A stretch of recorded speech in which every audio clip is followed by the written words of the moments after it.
You ask Tiger to calculate. This deals with finding the midpoint between 2 points. The midpoint between the 2 points is -56, -16.5. Let's solve it step by step. Plot the 2 points and calculate the midpoint using the formula. The coordinates of point 1 are, x1 equals -21, y1 equals -92.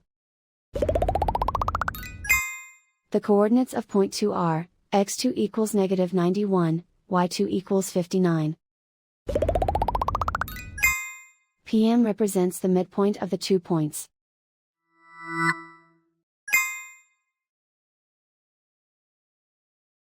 Use the x values in the midpoint formula to find the midpoints x.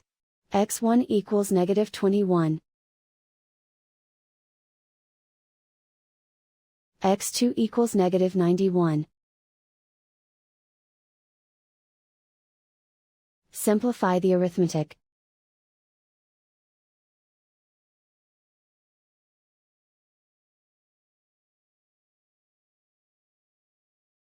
Use the y values in the midpoint formula to find the midpoints y.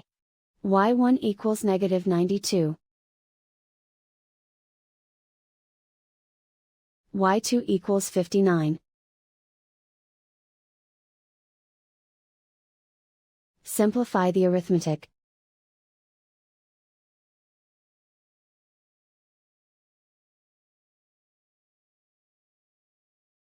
And so, the midpoint is -56, -16.5.